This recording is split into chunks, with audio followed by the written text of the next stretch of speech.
Bismillahirrahmanirrahim. We have started our online class. First of all, we will look out our plan. Today we will read English first paper, Unit 1, Lesson 2. Name of the lesson is Nelson Mandela. Look. Very important lesson.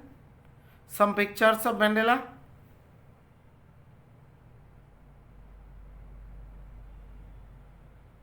Mandela, born in 1918 and he died 2013. This is normal text. You should open your text and we have a plan what to do. We will read the text, knowing the full meaning, reading the word meaning, following the model question, question number 1 to 3, and writing on paper.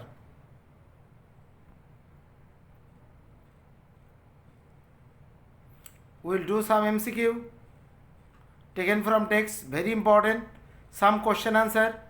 We will discuss about a flow chart, we will write summary, we will talk about some extra work, what can be done.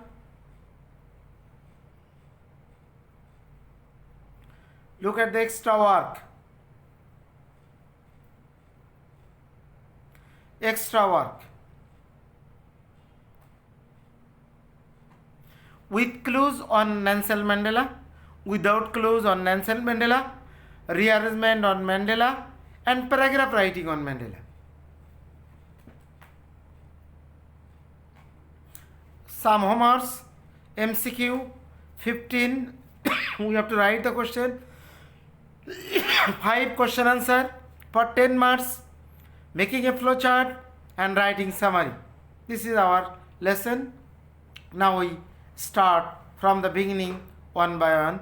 By this time you have already opened your book and follow.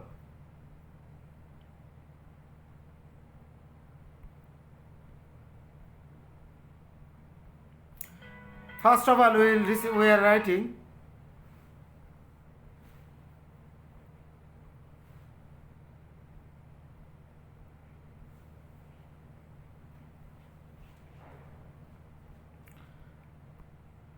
look at this some pictures of Nelson Mandela 1918 to 213.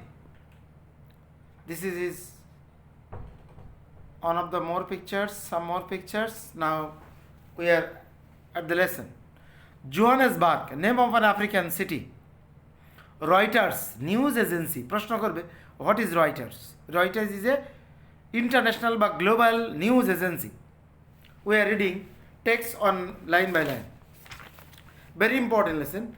We should read the text at least 5 or 7 times.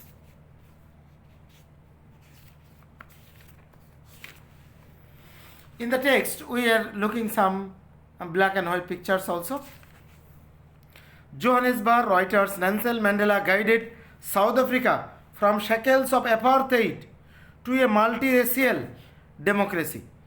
Nelson Mandela south দক্ষিণ আফ্রিকাকে guide করেছিল, যেখানে জাতি ও বিদ্বেষের শৃঙ্খলায় বন্দী ছিল সেখান থেকে একটি বহুজাতিক গণতন্ত্রে অ্যাজ অ্যান আইকন প্রতীক হিসাবে পিস শান্তির প্রতীক and পুনর্মিলনের Pratik who came to ইম্বডি, যিনি প্রতীক হয়েছিলেন দ্য স্ট্রাগল সংগ্রাম for justice around the world, সারা পৃথিবীতে জাস্টিসের প্রতীক।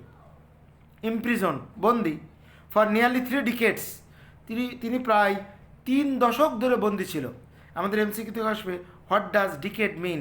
Decade means a period of 10 years. Side by side we should learn what is era. Era means in Bangla যুগ। A period of 12 years is called era. For his fight, তিনি যুদ্ধ করলেন against white minority rule, সাদারা ক্ষুদ্র কয়েকজন এসে তারা যুদ্ধ করছে। Mandela never lost his resolve to fight for his people's emancipation. Emancipation মানে মুক্তি, freedom, liberty, all kinds of freedom is called emancipation. He was determine, তিনি দৃঢ় সংকল্পবদ্ধ ছিলেন টু ব্রিং ডাউন, মানে বন্ধ করবেন, অ্যাপারথেইড, জাতিবিদ্বেষ, while avoiding a civil war, কিন্তু যুদ্ধ করবেন না। আমাদের তো থিওরি হচ্ছে বাধা দিলে বাঁধবে লড়াই, কিন্তু উনি মার খাবেন, সবাইকে বলেছেন মার খাবেন, সবাইকে ধরে অ্যারেস্ট করে জেলে যাবেন, আমরা জেলে যাব, কিন্তু আমরা মৌখিক প্রতিবাদ করব, কোনো সংগ্রাম সংঘর্ষ জড়াবো না। এই একটা কারণেই হিজ প্রেস্টিজ, তার সম্মান, অ্যান্ড কারিশমা, এই চারিত্রিক মাধুর্যতা, ওই অনন্য প্রতিভা হেল্প হিম, তাকে সাহায্য করেছিল win the support of the world, বিশ্ববাসীর, সমগ্র বিশ্ববাসীর নেতৃবৃন্দের সাপোর্ট লাভ করতে সক্ষম হয়েছিল এই একটা গুণেই। সিভিল ওয়ার অ্যাভয়েড করা এটা সহজ কথা নয়, এটাই তার ব্যতিক্রমধর্মী exceptional qualities of the world. সারা পৃথিবীতে সবাই সংগ্রাম করেছে, আমাদের দেশে শান্তি বাহিনী সংগ্রাম করেছে সেনাবাহিনীর সাথে, তারাও মরেছে, সেনাবাহিনী অনেক নিরীহ নিরপরাধ লোককেও মেরেছে, সে একটা ব্যতিক্রমধর্মী। Next, Nelson Mandela 2, quotation start. উনি প্রেসিডেন্ট হওয়ার প্রাক্কালে এই কথাগুলো বলছেন। আই হেট রেস ডিসক্রিমিনেশন, জাতিগত বৈষম্যকে আমি তীব্রভাবে ঘৃণাকারী, মোস্ট ইন্টেন্সলি, তীব্রভাবে, অ্যান্ড ইন ইটস ম্যানিফেস্টেশন, এটা যেভাবে প্রকাশ পাক না কেন। আই হ্যাভ ফট it all during my life, আমি এটা যুদ্ধ করেছি আমার সারা জীবনব্যাপী। আই উইল ফাইট ইট নাও, আমি এমনকি এখনও যুদ্ধ করব। মুক্ত হয়েছে তাতে কি হয়েছে? And will do until the end of my days, Mandela said in his accepted speech on becoming south আফ্রিকাস first black president in 1994। 1993 সালে তাকে মুক্তি দিয়ে সাদা নেতা FW ডি ক্লার্ক এবং নেলসন ম্যান্ডেলা নোবেল পুরস্কার জয়ের পরে উনি প্রেসিডেন্ট হয়েছেন নির্বাচনে 1994 সাল। পরবর্তী বছর উনি এই সুন্দর কথাগুলো বলেছেন। উনি আরও কথা বলছেন, quotation starts, the time for healing, healing মানে রোগ সেরে যা, for the wounds has come, আমরা যে আহত ক্ষত বিক্ষত মনের স্বজনকে হারানোর কষ্ট, এগুলো সেরে ওঠার সময় এসেছে।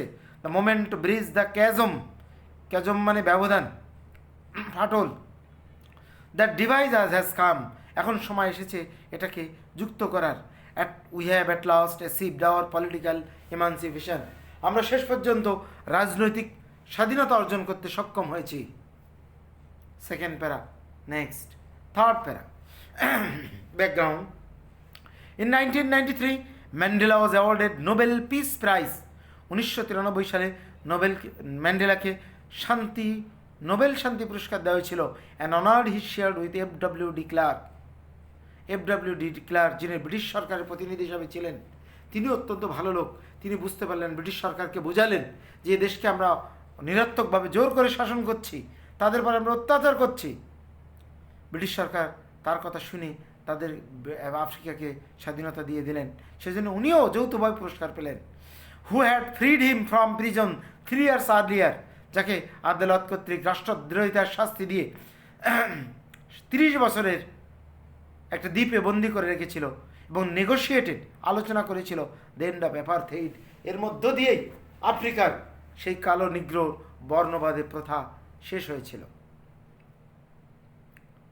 Next para, Mandela went on to play a prominent role on the whole world stage, সারা পৃথিবীর কাছে এভাবে একটি গুরুত্বপূর্ণ ভূমিকা পালন করতে যাচ্ছিলেন। As an advocate of human dignity, একজন সমর্থক মানুষের মর্যাদা, in the face challenges raising from political repression, রাজনৈতিক দমন, পিপল টু এইডস মহামারী আকারে আফ্রিকাতে ছড়িয়ে পড়েছে। He formally left public life in June 2004 সালে তিনি অবসরে চলে গেলেন বিফোর হিজ 18th বার্থডে। এখানে বলে রাখা ভালো, উনি 1994 থেকে 1999 পর্যন্ত আফ্রিকার প্রেসিডেন্ট ছিলেন, আরও হতে পারতেন, ততক্ষণে ওনার বয়স প্রায় 80 কাছাকাছি চলে গিয়েছেন। তিনি তার দেশের লোককে বলছেন, telling his country, adoring countrymen, do not call me, I will call you, but he remain one of the world most revered public figures, combining celebrity sparkle with an unwavering message of, তিনি সুন্দর একটা মেসেজের কথা বললেন। সেই মেসেজটা কি? Message of freedom, স্বাধীনতার কথা, মেসেজ অফ রেসপেক্ট, সম্মানের কথা, মেসেজ অফ হিউম্যান রাইটস, মৌলিক মানবাধিকারের কথা। He is the epicentre of our times, আমাদের সময় সে একটি প্রতীক। In South Africa, yours wherever you are, আপনি যেখানেই থাকুক না কেন আপনিও তার একটা প্রতীক। Nadine Gordimer, the South African writer and Nobel laureate for literature, once remarked, the years Mandela spent behind the bars, যে সময়টা, যে জীবনটা তিনি জেলখানার অন্ধকার প্রকোষ্ঠে কাটিয়েছেন, the world most celebrated political prisoner, সবচেয়ে আকর্ষণীয় একটা রাজনৈতিক বন্দী, leader of myths, structure of millions of blacks, lakh lakh কালো নিগ্রোদের প্রতীক, অ্যান্ড আদার অপ্রেসড পিপুল, পৃথিবীর যেখানে নির্যাতিত হোক না কেন একটা প্রতীক, অনুপ্রেরণা হিসাবে ম্যান্ডেলা থাকবেন। Charge with capital offences in 1963, Rivonia trial, Rivonia নামক স্থানে তার বাদে গুরুত্বপূর্ণ অভিযোগ আনলেন যে তিনি বিশ্বাসঘাতকতা করেছেন দেশ রাষ্ট্রের বিরুদ্ধে। During his life time I have dedicated my life to the struggle of the African people, I have fought against white domination, I have fought against black domination. কেউ যদি অন্যায়ভাবে কোনো কারোর পরে অত্যাচার করে, সে সাদা হোক অথবা কালো হোক, আমি এর বিরোধী বিচারে প্রকাশটা উনি বলেছিলেন। তারপর ওনাকে 30 বছরের জেলখানার অন্ধকার প্রকোষ্ঠে জীবনযাপন করতে হয়েছে। আমরা একটু এমসিকিউ দেখি।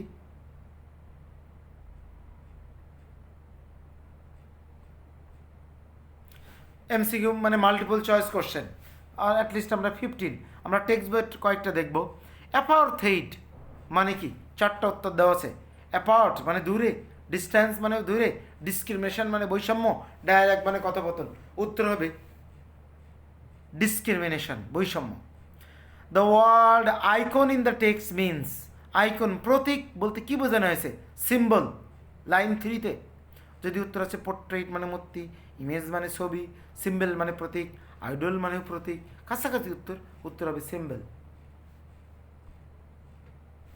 What does shackle refer to line 3? Line 3-তে শ্যাকেলস শৃঙ্খলা, বন্দি বলতে কি বোঝানো হয়েছে? 4টা উত্তর।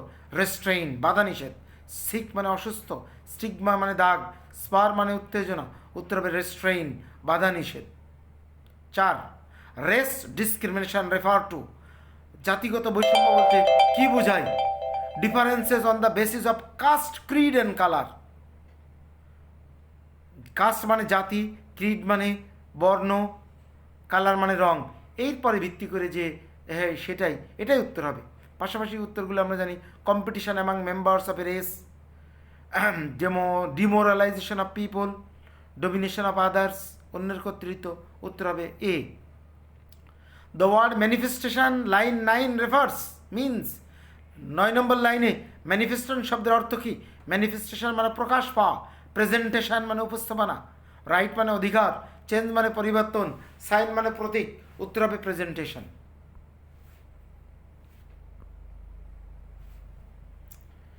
The word healing line 12 means, 12 নম্বর লাইনে সেরে ওঠা অর্থ কী বোঝায়? উত্তর হবে প্রথমটা এ, কিওরিং। পাশাপাশি উত্তরগুলো জানি। হিটিং মানে তাপ হওয়া, সুদিং মানে কমে যাওয়া, এইলিং মানে রোগাক্রান্ত হওয়া। 7 দ্য ওয়ার্ড ক্যাজম, ক্যাজম মানে ফাটল, ফাটল বলতে আমরা কি বুঝি? ক্লেফট মানে ফাটল, উত্তর হবে এ। টপ মানে উপরে, হ্যাট্রেড মানে ঘৃণা, বর্ডার মানে কর্নার। দ্য ওয়ার্ড ইমানসিপেশন, মুক্তি অর্থ কী? 4টা দেওয়া আছে। পার্টিসিপেশন মানে অংশগ্রহণ, এনকারেজমেন্ট মানে উৎসাহ দেওয়া, এক্সপেকটেশন মানে প্রত্যাশা, লিবারেশন মানে স্বাধীনতা, উত্তর হবে লিবারেশন।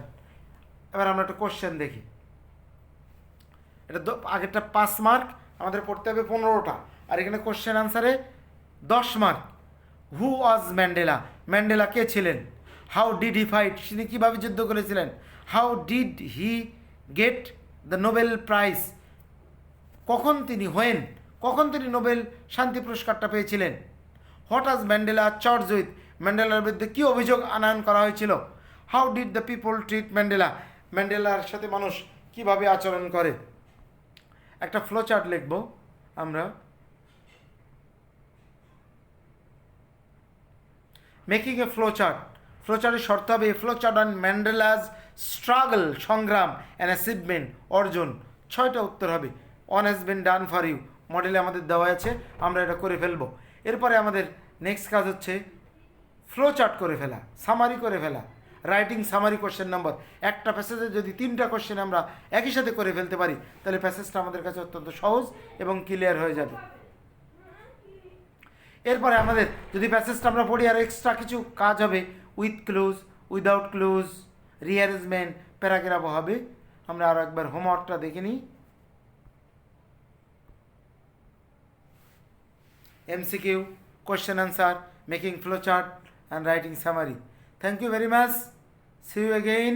কারো কোনো কোশ্চেন থাকলে ফ্লোচার্টে লিখে দেবেন, কমেন্টে লিখে দেবেন, আমরা উত্তর দেবো।